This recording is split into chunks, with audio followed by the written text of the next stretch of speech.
Mga idol, sa patuloy nga po na pagkapanalo at dere-derecho ng New Orleans Pelicans, may lumabas para namang usap-usapan ng mga fans na sayang lamang ang talento ni Zion Williamson sa kanilang team. Bakit kaya? Yan naman ang ating unang aalamin dito at unang pag-uusapan. Nasasabayan ko na rin ang balitang target nga pong oferan ng Golden State Warriors si Paul George. Pag-uusapan na rin natin dito ang naibalitang game plan ng Lakers para makapasok pa sila at umabot pa sa top 5 at ang balitang mas lumalabas nga daw ang laro ni Hachimura kapag wala si LeBron James. Kaya mga idol, tara, simulan na natin yan.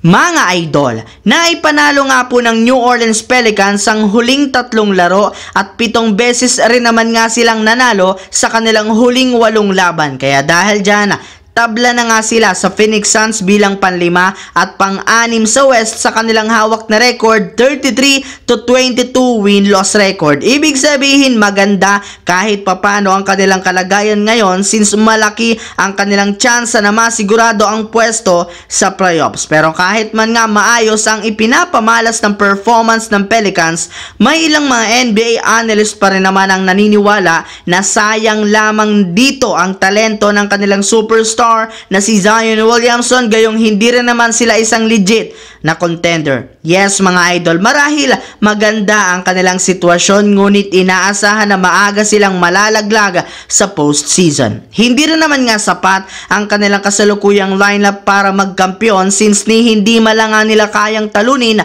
ang ilang mga malalakas na kupunan, especially sa Western Conference na merong napakahigpit na kompetisyon. Samantala, pumunta naman tayo dito sa ating susunod na storya sa balitang target nga pong oferan ng Golden State Warriors si Paul George. Bagamat man bigo ang Golden State Warriors na makakuha ng superstar sa nagdaang trade deadline, hindi pa rin naman nila sinasarado ang kanilang front office ang posibilidad na subukan na kumuha ng superstar sa darating na off-season. Yes mga idol, aminado para naman ang Warriors na sobra talaga silang nahihirapan na manalo. Sa katunayan, kahit man nagdodomina sila sa kanilang mga laban at natatambakan nila ang kanilang mga kalaban, nahihirapan pa rin naman sila na maprotektahan ito hanggang sa huli minuto ng kanilang laro. Ikangay, kailangan talaga ng kanilang team ng pagbabago kung sakasakali mang maaga na naman silang malaglag ngayong season. At base nga sa pinakahuling nilabas na balita,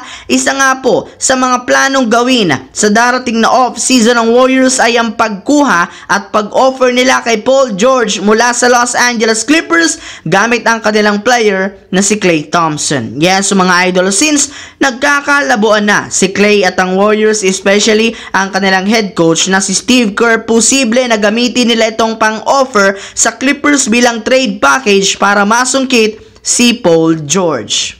Habang lumiko naman tayo sa ating huling storya dito sa naibalitang game plan ng Lakers para umabante na sila sa top 5 at ang balitang mas lumalabas nga daw ang laro ni Hachimura kapag wala si LeBron. Katulad nga po mga idol ng napag-usapan natin dahil nga sa pagkapanalo ng Lakers ng 6 na beses sa kanilang huling 7 laro, nakakuha nga sila ng record na 30 wins, 26 losses bilang pang-siyam. At ang maganda pa nga po dito, hindi rin naman malabo para sa kanilang team na umangat pa hanggang sa pinakamataas na 5th seed sa West since 3.5 games lang naman ang kalamangan ng Phoenix Suns. At gaya nga ng nakagawian, ipagpapatuloy pa rin naman ng Lakers ang kanilang kasalukuyang bagong starting lineup na binubuo nina D'Angelo Russell, Austin Reeves, Rui Hachimura, LeBron James at Anthony Davis. Napaka-efficient nga po ng lineup na ito at wala rin naman silang balak pa na baguhin since ito rin naman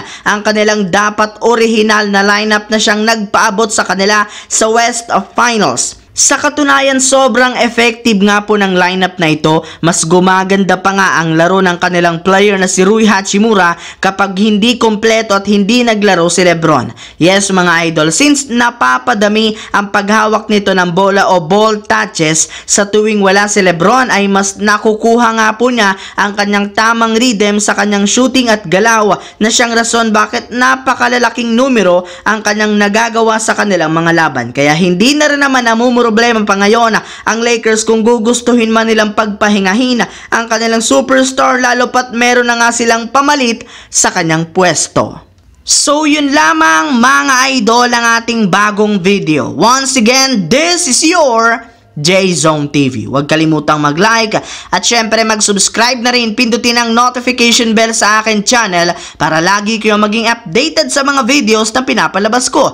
Isang malaking shoutout sa lahat mga idol. Maraming salamat po sa panonood ninyo.